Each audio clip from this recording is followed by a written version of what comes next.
Welcome back to the special bulletin review, Pathway to 5G Compliance, sponsored by Kodak Alaris on Federal News Network. My guest today is Jennifer Nana, the Public Sector Business Development Manager at Kodak Alaris. Jennifer, before we took the break here, I think you had more to say about the culture change piece of things here, that there's a broader digitization strategy and a broader way of looking at digitization across the federal government. Just tell us more about where we left off. All right. So once again, I was saying this is beyond 5G and the M1921. A digitization strategy is critical. All agencies benefit from a roadmap / implemented data strategy.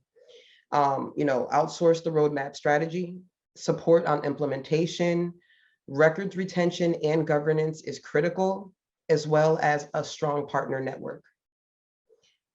It's important not to misconstrue or misapply 5G guidelines to broader digitization initiatives. This is where organizations can either overinvest, underprepare, or feel like the task is too daunting to even begin with. Do not let the deadlines pressure your agency into being short-sighted or reactive. You need a comprehensive strategy. And if you need someone to help you with that, definitely make sure you seek the help with it, so you're not jumping the gun. And to bring it back to what we were talking about earlier in the conversation around exemptions and waivers to meet the deadlines, what I'm getting the sense of here from NARA and OMB is that they want this done right and not necessarily rush to meet a deadline that we discussed has been postponed already, that they want this done thoroughly and comprehensively, and that agencies have considered all of what's going on here, which is not an easy lift by any means. No, not at all. Roughly 5% of all documents are permanent records that need to follow the stricter archiving standards. This is an important 5%. Because the majority of records, they're only subject to temporary retention standards, which are to be determined by the agency. Making decisions about how to handle the 5% and the 95%, the implications on process, technology, it becomes very strategic, because without a detailed roadmap of when, where, how, an agency is headed in its digitization journey, the odds of landing it and successfully, taking care of it are unlikely, right? You need the proper documentation, process efficiencies, as well as cost management. Okay, and from what we've learned from 5G throughout all of these conversations, 5G is, of course, very exacting and that's a really high bar for digitization work. But can you speak to some of the expert guidance on how an agency can navigate this larger strategy around digitization that we've been talking about? Absolutely. So Jory, at a high level, think of planning effort to include an evaluation of pretty much the type and volume of documents the agencies receive today, exceptions of that evolving in the future, which ones the 5G standards apply to, and how to interpret the standards to those documents. What strategy meets the agency's needs for digitizing the remaining documents, right? What timeline is achievable for fully digitizing? What processes need to account for the variety of documents, right? So we have photo versus paper, how they need to be handled in the digitization journey. A process includes what to do about documentation preparation, how to handle mixed materials, divide, scan, archive separately. Like it's a whole process, right? Once developing all those inputs, technology options can be applied to the roadmap, right?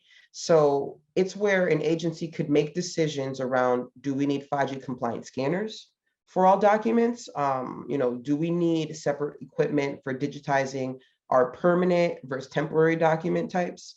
Or, do we find technology that can be easy, that can switch back and forth and manage it through process?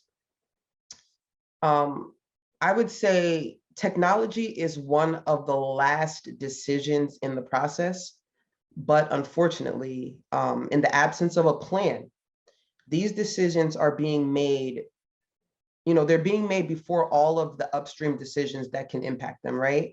So, it's pretty much where many organizations find themselves today. Okay, well, are there any specific use cases of that underscore the value of what we've been talking about here? I think FEMA, to your point about what we were talking about before the break, in terms of disasters, natural disasters, and what they the havoc that they pose. I imagine an agency like FEMA, the Federal Emergency Management Agency, is a prime example for what we're talking about here. I definitely agree because, we're talking about FADGI and N1921, but I just want to reiterate that once again, it's beyond FADGI. These are things that the future is heading in this direction. There's literally no escaping this, right? It's a digital era. Everything has to be digitized, right? It's going to help out so much when it comes to cutting down fraud and, the taxpayers' dollars being able to be utilized in the proper way, to help people that actually do need help in those specific situations. Finally, once all of this information comes together, right? Documentation is critical for ensuring a compliance and removing agency risk, and including the associated rationale, right? So, detail on how process integrity will be maintained, governance, right? It will eliminate the ambiguity around how FADGI applies to the agency and mitigates the liability that others are currently navigating through. Okay, and let's go into a little bit more about the support and implementation that agencies are afforded here. Obviously, OMB and NARA are two partners at the top of this chain of command here. But I'm just kind of curious, how else do you see agencies seeking support in all of this, recognizing that it is a big lift, but they're not going it alone here? So, agencies are typically right now, I'm noticing that agencies are watching a lot of webinars, right? They have a representative that are going to do their due diligence and they're doing research and they're trying to figure out where they fit into those three cases that I mentioned prior, right? So like I said before, some people have no clue what they need to do. Some people are overextending themselves to make sure that they're super compliant, right? And then there's the people that say, I need to consult. I want someone that's going to help me, not just with this one issue. I want a full solution, right? So they are reaching out to consultants like us to help them with these strategies, right? So at Kodak Alaris, I just want to say, we are here to support you with our technology, expertise, and extensive partner network. No matter where you are in your planning and decision making, our solutions, they are capabilities. They allow us to walk you step by step through your journey, provide market-leading standing technology to allow you to execute on your existing digitization roadmap. So literally, we can help you with that full solution. Well, that's an important thing to remember in all of this. To change gears here a little bit, just recognizing again the end-to-end process here around digitization, that records retention and the governance around that is also a critical piece of this. Particularly that for the records, once they no longer need to be retained, that agencies, I suppose, no longer need to hold on to them. Let's talk about that a little bit more if we can. How can agencies really wrap their heads around that aspect of the digitization strategy? Well, that's where, like I said, once again, it comes to play with you having a foolproof strategy.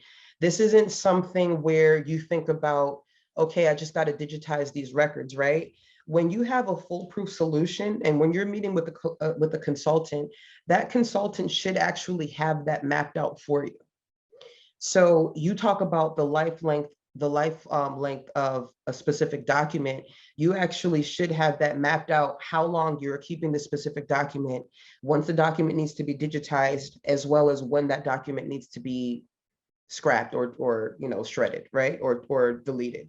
But you need a sufficient agency, you need a sufficient roadmap solution. And that should be able to literally map out all of those steps. And that's an included step in there. Okay, well, this has been a very robust conversation and we've covered a lot of ground here. In terms of what the audience should take away from this conversation, what stands out to you as the most important takeaways from all of this?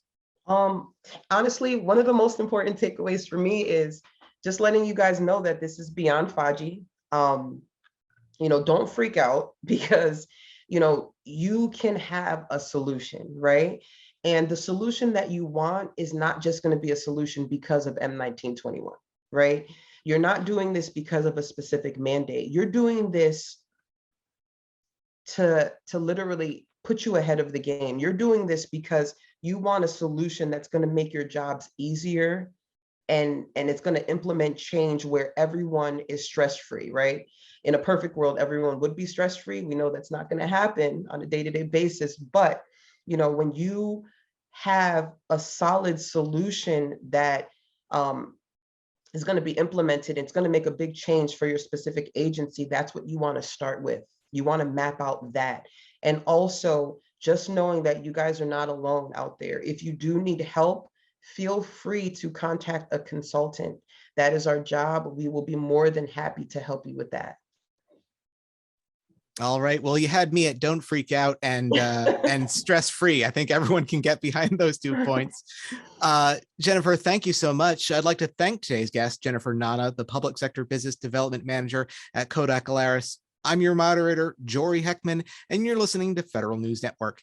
For more on this discussion, visit federalnewsnetwork.com and search Kodak Alaris.